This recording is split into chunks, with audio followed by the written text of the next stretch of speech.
Assalamualaikum warahmatullahi wabarakatuh. Halo teman-teman semuanya, kembali lagi bersama saya di Trader USD.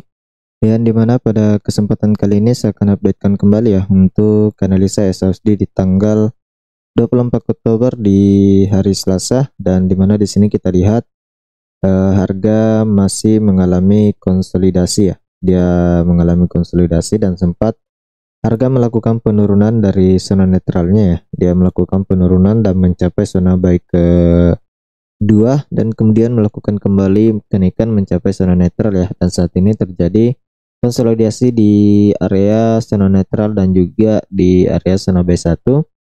Jadi untuk skenario nya, jika ingin melanjutkan penurunan dia wajib break ya, dia wajib break di bawah dari 1972 dengan target penurunan akan menuju ke zona buy kedua kembali ya. Jadi targetnya di sana jika memang ingin melakukan penurunan ya. Dan di sini kita lihat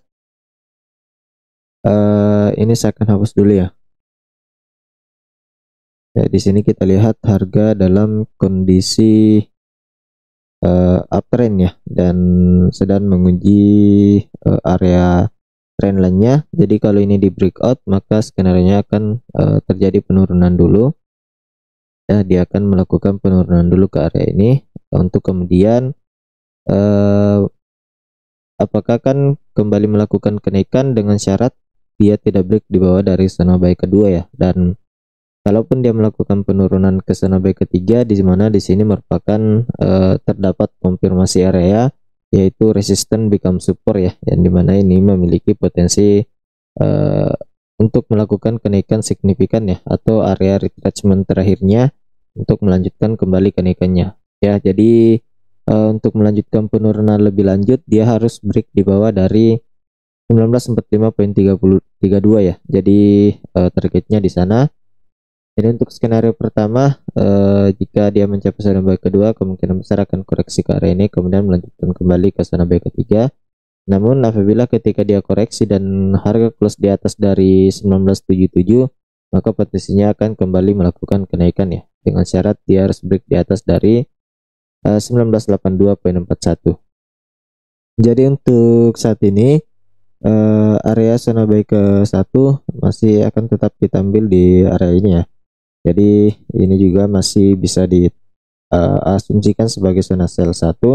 Jadi untuk saat ini kita akan ubah menjadi zona sell 1, dan untuk zona buy 1 dan zona buy kedua serta zona buy ketiga masih tetap.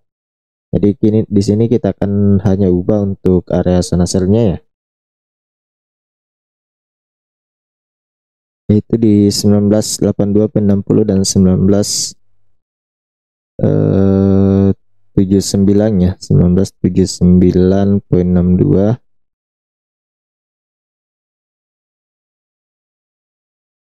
Jadi untuk zona sell 1 kita bisa ambil di sini.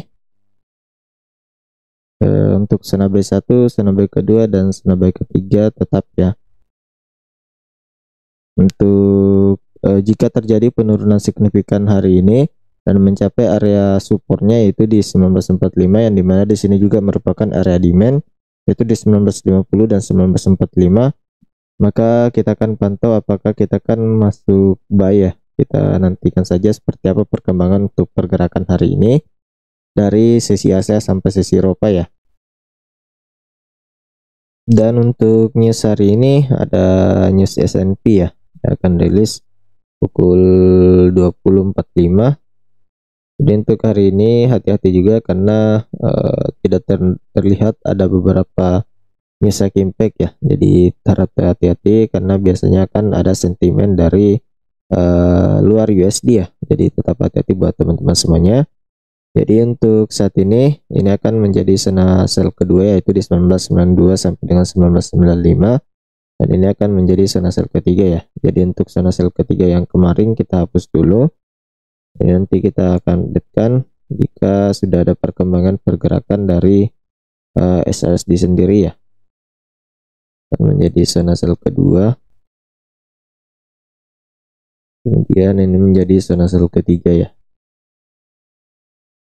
Dan di sini kita lihat pergerakannya dalam keadaan downtrend juga ya. Jadi kalau untuk skenario kenaikannya ketika dia break di atas dari 1975 dan tertahan di area zona sell 1, maka potensinya akan retest dulu, kemudian melanjutkan kenaikan ke zona sell kedua dan retest lagi untuk melanjutkan kenaikan ke zona sell ketiga ya. Jadi kita nantikan saja seperti apa yang akan terbentuk pergerakan hari ini dari sesi Asia sampai sesi Eropa, yang dimana untuk melakukan penurunan dia harus break di bawah dari 1972, dan untuk melanjutkan kenaikan dia harus break di atas dari 1982.40 ya. Jadi untuk target kenaikannya bisa mencapai zona sell kedua sampai dengan zona sell ketiga selama dia break di atas dari 1982.41 ya.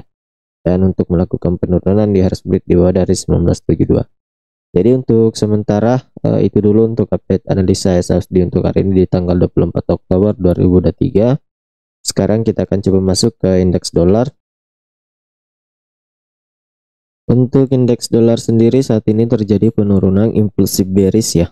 Terjadi penurunan impulsif bearish dan breakout di bawah dari area demand-nya, dan juga saat ini berada di area support-nya ya. Ini ada area support.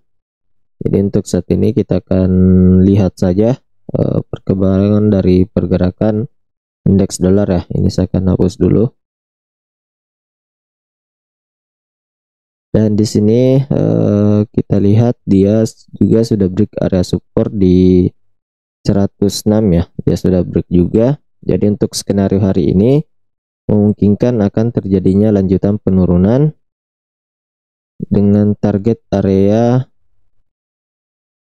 di area ini ya, di 105.42 dan juga di 105.32 ya. Jadi targetnya di sini untuk hari ini pergerakan dari indeks dolar, namun kita lihat apakah koreksinya sampai di mana. Jadi di sini kita ukur garis Fibonacci retracement. Jadi untuk koreksinya hari ini dia bisa saja kembali ke area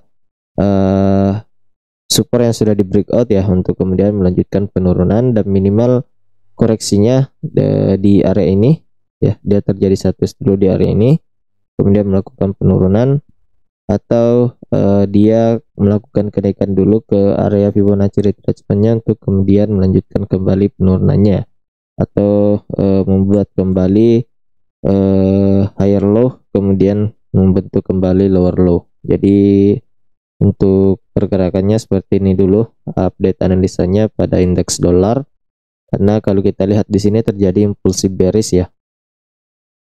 Dan juga di time per 4 jam terjadi bearish engulfing. Jadi ini kita lihat ya, terjadi bearish engulfing dan terbentuk bearish impulsif di sini. Jadi potensinya untuk hari ini masih cenderung akan terjadi penurunan ya. Ataupun kalau dia break di atas dari sini, maka di 105.72, maka bisa saja dia koreksi ke area 106 dulu ya, untuk kemudian melanjutkan penurunan mencari titik lower low-nya kembali. Jadi mungkin itu saja yang bisa sampaikan pada kesempatan analisa hari ini. Semoga bermanfaat buat teman-teman semuanya. Lebih dan kurangnya mohon dimaafkan. Sekian dan terima kasih. Assalamualaikum warahmatullahi wabarakatuh.